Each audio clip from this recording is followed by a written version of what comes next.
Thanks for watching. We'll see you again on Inside OC. Thank you, Rick. Okay. Oh, great job. Thank you. Thank you. So let me ask, just for all of our YouTube viewers who are now watching this, so the Mayer family that you're descended from, these guys were entrepreneurs. They had a factory. What did they make? They were doing a machine shop. They were a machine shop. They were one of the biggest in the country at that time, but this offshoot for the cars was just something they did as a hobby. So they built one car back when, even before the Model T or any of that, 1903. 1903. And they built maybe the biggest, fastest, baddest car that there was, there was but nothing they built one. that would rival it, but they built the one car and didn't see a future in the car business. I can't figure that one out, but anyway. Maybe and did they wind up going out of business entirely? Yeah, they finally just disappeared from the business scene. And so you had a great heritage, but no inheritance from No that. inheritance. No, I might be in the car business had they been better businessmen than they were.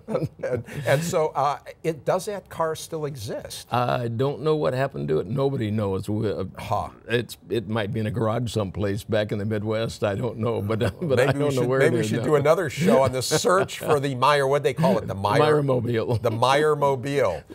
Or Mayor. The Mayer-mobile. Mayer-mobile. Yeah. The Mayer-mobile. Okay. All right. Well, listen. Is there anything that we didn't get to that you would really like to talk about? No.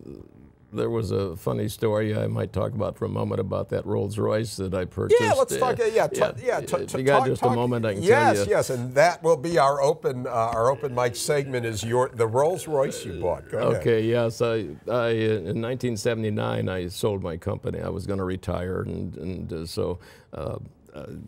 We negotiated for almost a year, and interest rates went crazy up. Interest rates went from 7% loans to 21% during this negotiating period where we were in escrow for the sale of my company. Finally, the sale was consummated, and they handed me the biggest check I'd ever seen in my life that was made to me. So I said, well, golly, I've got to go to the next night. That was a Thursday, and so Friday night we had to go to a charity auction in Beverly Hills. They'd been prearranged months before, and I got there and I felt rich. I remember this check.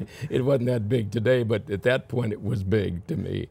And I went to this charity auction that Friday evening in a big fancy hotel out in Beverly Hills, and I bought everything. Man, they had everything on auction. I bought a fur coat of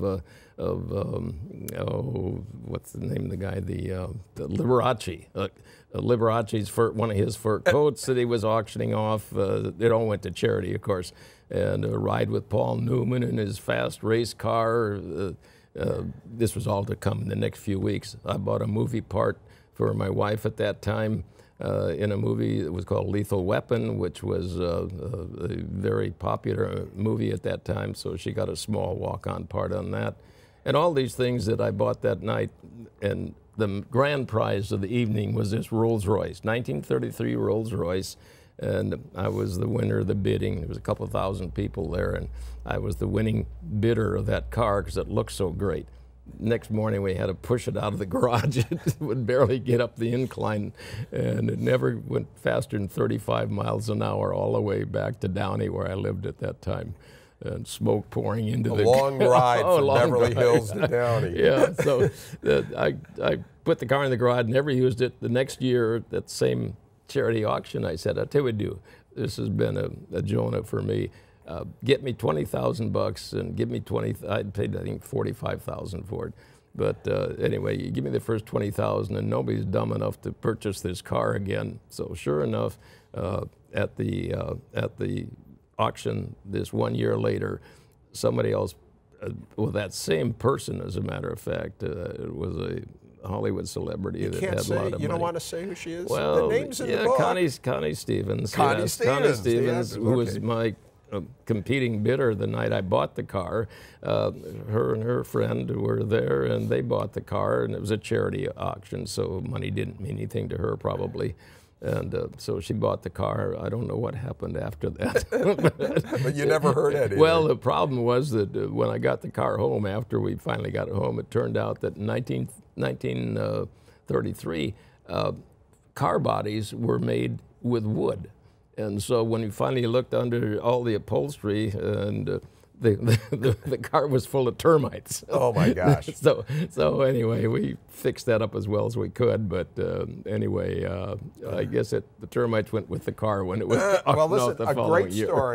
A great story, and we didn't mention it on air, but anybody who is watching this right now on YouTube and has seen the show can get this on book. Amazon. Yeah, this is your life story. It's got all the business stories, all the personal stories. It's called Without Risk, There's No Reward by Bob Mayer, by Robert Mayer on this, and it's available on Amazon. Yes. Terrific. Well, Bob, again, thanks so much. It's been great. Great hearing the stories. Thank you, Rick. Yeah, appreciate congratulations. Everything. Thanks a lot.